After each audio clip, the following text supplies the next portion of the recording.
Well, actually, people every year that they don't see Grand Central Station is like, why?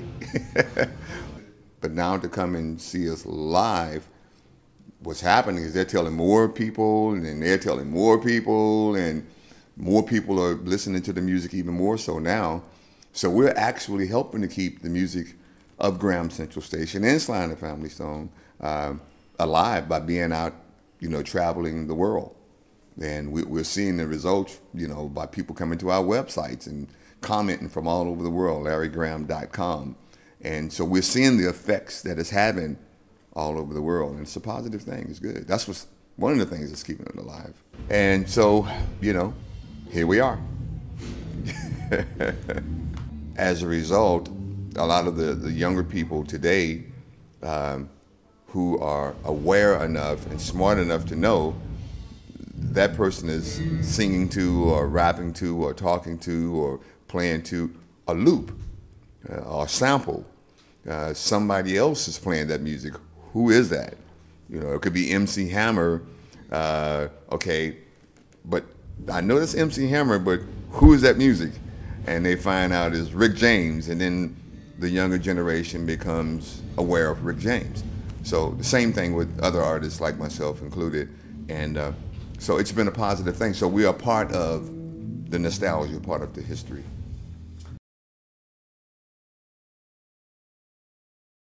It's all different. The 60s were different from the 70s. And then the 80s brought about a whole new change. Each decade has been totally different. Like the 60s were definitely way different than the 50s. And even, after 2000, the time that we're in now is different than the 90s. And so I think each decade has had an influence on music. It's reflected in the music. The reason I got into effects as a bass player, after I started playing the bass, I played guitar before then, and I always wanted to play guitar. I never intended to be a bass player. That only became an issue after my mother and I worked together, and I played guitar, she played piano, and we had a drummer, and we were fine with that. And when she solo, I played bass lines on my guitar, and when I solo, she played bass lines on the piano, and we were fine. And then we played at this club where they had an organ, and it had bass pedals. So I would play the bass with my foot at the same time as playing the guitar and singing. And so we sounded big with the bass. Then the organ broke, and now we sounded empty. So I rented an organ until, I rented a bass, until the organ could be repaired. But as it turned out, it couldn't be repaired. It was too old. So I got stuck on the bass, because it sounded empty now without the bass. But my first love was always guitar. So because of thinking like a guitar player, I would use like fuzz tones, like on dancing music. I wonder what this would sound like. And I'm plugging my fuzz and like, hey, I like that. So I use it on the record, and then as a guitar player, wah-wah pedals, I would use that. I wonder what it sounds like on the bass. Plug in a wah-wah. Hey, that sounds good. So I started getting into effects. And then other bass players, of course, if you want to play dance to the music, you got to get a fuzz too.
So then after a while, my mother decided no more drums, just her and I, bass and piano.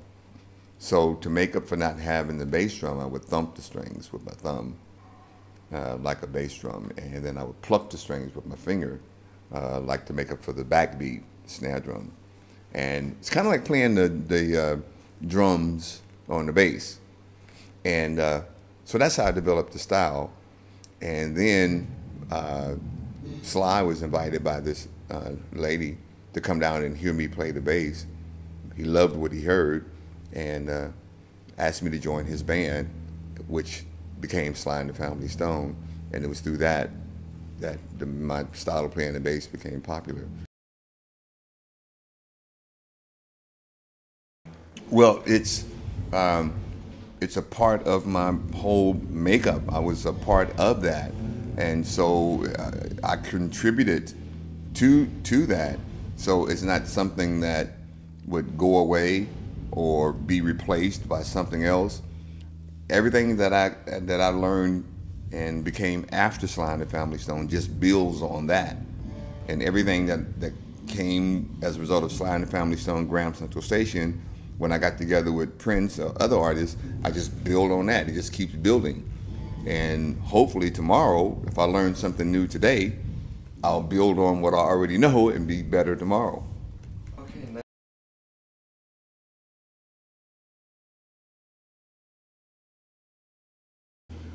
Well, I mean, with anything that's original, you have to give all the credit to the original creation of anything, whether it be music or art.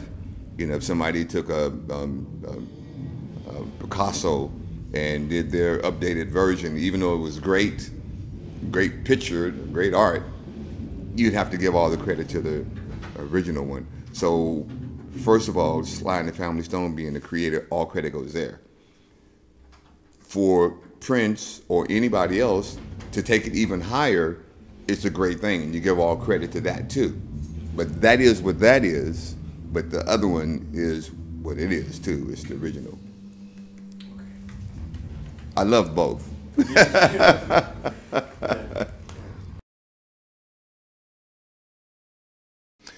Yeah, we're working on some new Graham Central Station music now. We were just in the studio a few days ago doing some more stuff for it. Nice. Yeah, so we're doing new stuff, even now. The way I see it, music is a wonderful gift, from God. And how we choose to use that gift is really up to each individual. For me, it's important to use it in a positive way.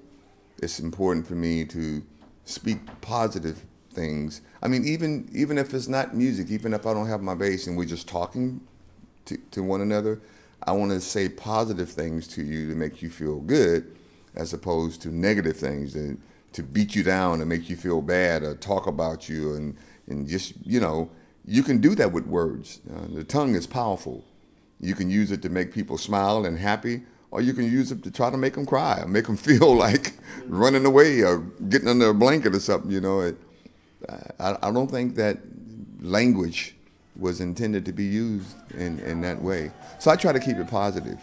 And one thing that I have learned too is that when you have positive music, music is universal. So you can go to any country, and if they don't understand every word you say, they know the music is positive, and they can feel it, and they respond in a positive way. So I can talk to people with my music that maybe we can't sit down and have a conversation together. So I always want to keep it, my music in my life in the light and not in the dark.